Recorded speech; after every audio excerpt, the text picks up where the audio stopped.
Hi there, welcome back.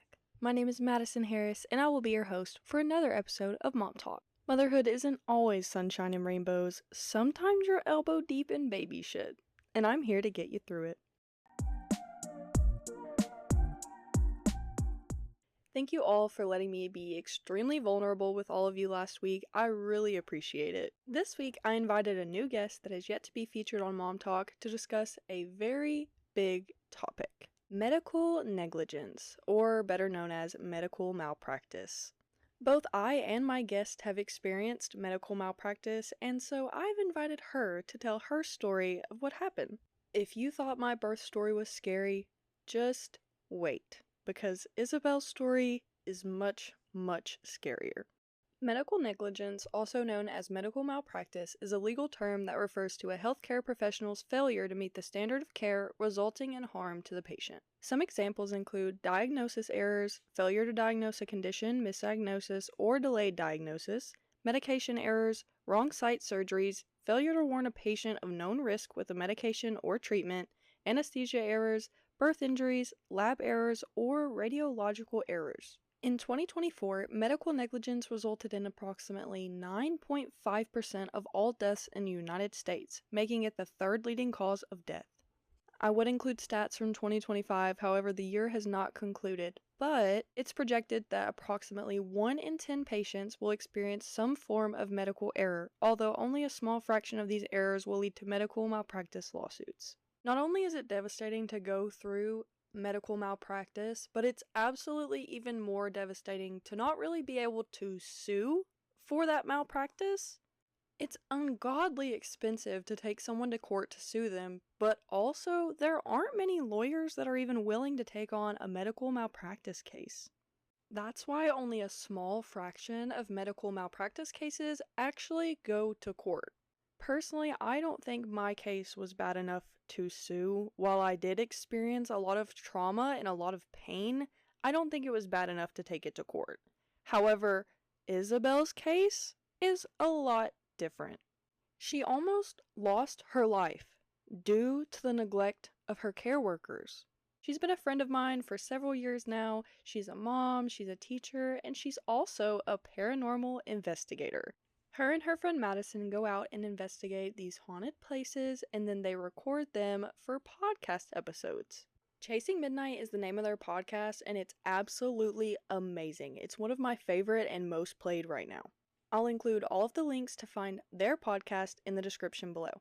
With that being said, Isabelle is here today to tell her story of medical negligence. Hey everybody, I'm Isabelle. I'm glad to be joining you. Thank you so much for coming on. I'm so glad to have you. I know this probably isn't the easiest thing to talk about, however, she did give me the clear to ask all questions, so here we go.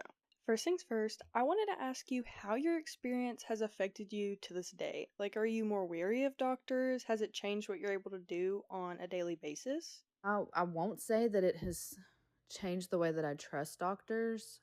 I feel like my OB was very great.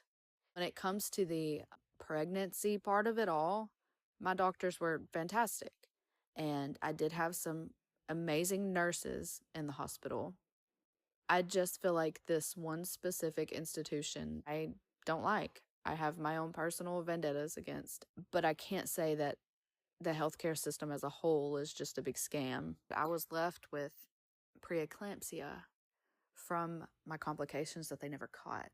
So my heartbeat just regularly is faster than it should be.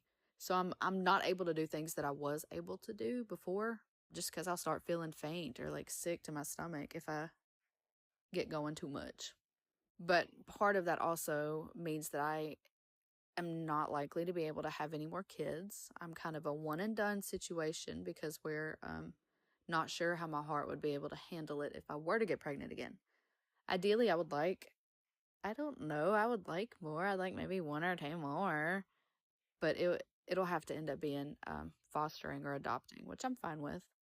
It makes me happy that this experience didn't shape how you see all doctors. There are some pretty bad ones out there. There are some bad institutions, some bad hospitals. However, there also are some really good ones with some really amazing healthcare workers. Also, there are so many loving children that are just waiting to be adopted and that are in foster care that are looking for a forever home, and you are literally the perfect person to adopt or foster a child. Like, you are so loving and just so kind. So, I'm also really glad that you're happy that you may be able to do that in the future. I want to get into it now. I want to get into the nitty gritty details and I want to hear the story. So, if you don't mind, tell us the story, the birth story of Jude and everything that happened. I'm going to try to sum this up as best as I can, but I was due with my son on December 26th, 2019, and I had a perfectly normal and healthy pregnancy right up until the end. So on Christmas Eve of 2019, I remember feeling so nauseous and just overall exhausted. I didn't want to participate in any Christmas festivities with my family. I just wanted to sleep, and I remember sleeping on my grandmother's couch. My stomach was sore to the touch, and I just kind of wrote this off as being normal since I was so close to my due date anyways. On December 24th, I went for my 40-week appointment at my OBGYN, where I was sent over to the neighboring hospital, you know the one, for a vitals check for preeclampsia. They didn't want to induce me unless we absolutely had to, so they checked my blood pressure, the baby's heartbeat, and did a urine sample that they never even took from my room to test. It sat on the counter the entire time that I was there. I was told things were normal because my blood pressure was fine and to go home. On the 26th, I went to the hospital to have Jude and was in labor from 5 a.m. until his birth at 12:01 a.m. on the 28th. By 5:30 a.m. that day, my body began shaking and my temperature would fluctuate. I'd be freezing one minute and sweating the next, and I was assured that I was just nervous after having my first kid. It was anxiety. That shaking after delivery was normal, and it is. But once the Percocet for anxiety didn't affect me after 4 hours, they said that I was surely just constipated and needed to use the restroom. I don't care how often I say this, my jaw is on the floor. Like, I'm sorry, they thought you had to poop? I was escorted to the restroom after explaining how I didn't think that I could walk well, and while sitting down on the toilet, I had a seizure. So 3 p.m. rolls around, and I'd already skipped the lunch they provided. I just completely lost my appetite. And my heart rate rose to 178 beats per minute just laying in the hospital bed, which is what finally brought attention to my well-being. I was taken for extensive blood work, which showed that I was actively in septic shock, and I believe that I had been for hours already at this point. They just wrote it off as anxiety. So after CT scans were ordered and results were read, they showed that my spleen and appendix were swollen. I was put on oxygen and pumped with medicine around 7 p.m., and despite my heart rate being dangerously high, they claimed that it was all normal and still just a result of coming down from pregnancy. I just remember being so exhausted and just wanting to sleep, but my son's dad was of very little help and had already climbed onto the hospital bed and fallen asleep, despite us not even being in a relationship. So I ended up staying awake for a few more hours with the baby. That night, I dealt with the same temperature fluctuations and muscle tensing, which were what I now know were recurring seizures from septic shock. I woke up around what must have been close to 2 a.m. to all of the room lights on, an oxygen mask on my face, 2 nurses, and the hospitalist hovering over me. My sister was on the phone across the room with my mom, explaining how I'd stopped breathing completely, and she went into the hallway and yelled for help. I was taken for more testing, which discovered that my lungs had filled with fluid and collapsed, and I was in multi-organ failure due to a form of coronavirus that they'd never seen before. I was rushed to the cardiac floor for a blood gas test, and then taken to the ICU, where I was told that I'd developed a rare form of heart failure. Peripartum cardiomyopathy occurs in 1 of 4,000 live births. So I spoke with an infectious disease specialist at the ass crack of dawn the next day, who explained that they'd been treating my symptoms like a cold, because that's all that they thought it was. I also spoke with the hospitalist himself, who told me that they'd finally tested my urine after I'd left the hospital that day for a vitals check, and it showed that I'd had a UTI. Well, that UTI went untreated as nobody called to inform me or my family, which resulted in E. coli in my bloodstream. That sent me into septic shock, which gave me multi-organ failure that they didn't catch until the very last moment. I'd developed a coronavirus while in the ICU, which expedited my symptoms. I was told to create a document with the next steps for my family to follow because my odds were against me completely, and I was freshly 19 years old at this time. I was in isolation in the ICU alone for New Year's of 2020, and though I had visiting hours, I was informed that my friends were told by my mother that I was not allowed to see anyone, so I had 2 visitors during this time, total. I laid there planning my funeral arrangements, creating living and standard wills, and arguing with the hospital staff who wouldn't let my son go home with my sister since she didn't have the other wristband, and my son's dad was nowhere around at this point, so he couldn't use his.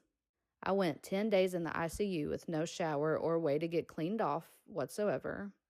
And on the morning of day 10, while waiting to hear whether I could be transferred to another floor, I begged a nurse to find some way to wash my knotted and matted hair. It was gross. So she got a bucket full of water, leaned my bed down and away from the wall, and she helped me lower my head down into it. She sat and she scrubbed my head for me over the side of the bed before rinsing and then brushing my hair for me. And then she even braided it. And the kicker is that she wasn't even a nurse in the ICU or assigned to me at all. She was just a friend of a friend who continued to check in on me the entire time I was there. And she was an angel of a person who helped me feel less alone and afraid. I wish I could remember her name, honestly. I was moved to an isolation floor because I couldn't taste or smell, and I developed thrush on my tongue. I was on breathing treatments for my lungs, medicine for my heart, and anything else that you could think of to fight infection. After being sent home another 7 days later with partially collapsed lungs, a failing heart, and lasting tachycardia, I was still heavily dependent on my family when taking care of Jude, my son. I was frail, I'd lost weight from not having an appetite, and I had to check my vitals every hour. If it weren't for my sister and mom, I'd have struggled so much more than I did, so I'm forever grateful for them. But after digging through the 1,500 pages of medical records, 1,500, come on, and the $63,000 bill that I got in the mail, I reached out to an attorney who told me that I had grounds to sue for medical negligence and malpractice. Believe it or not, this is the summed up version of things, and this is just what I can remember. There's still so much more, and I still hold so much resentment, but as of today, I'm healthy and happy. My odds of survival after that form of heart failure were only 35% after 5 years. This year marks the 5-year mark, and I've been completely cleared from my cardiologist. My son started kindergarten this month, and all I can think about is how grateful I am to be able to watch him grow up. It's honestly so wonderful that you were able to come out on the other side and beat the odds. To go from having that kind of experience when you first met your son to being able to watch him grow into the sweet little boy he is must be such a special feeling. You're an amazing mom and amazing in everything that you do. Thank you for being vulnerable with us and opening up about something that caused you an insane amount of trauma. I love you, Isa. Let the people know where to find your podcast. Thank you guys for listening to me yap. I'm sorry, I'm a talker. If you like the sound of my yapping, it is called Chasing Midnight Podcast, and you can find it on any of the streaming services. A lot of our listeners come from Spotify like this, so you can hop on over. We do anything from the ghostly, true crime, everything. Any odd corner of the internet, we cover. So come and hang out with us. I appreciate you so much, Maddie, for letting me come on here, and I love, love, love you. Bye. Thank you for tuning in for another episode of Mom Talk. I'm so grateful that Isabelle was able to join us and tell her story. It's really important to spread awareness about this, as I'd never experienced anything of the sort until after I had my daughter. My OB was an absolute dream. I will use her for every pregnancy I have in the future, but I will make sure to stand up for my health a lot better if I ever have afterbirth complications again. Any research I've done for this episode will be located in the links and research tab on my website. I also make weekly blog posts that go along with each episode the week following that episode. I would sincerely appreciate it if any of you who are listening that have a medical negligence story would comment on that blog post telling me your story. Well, that's all for this episode. We'll see you next week. Bye!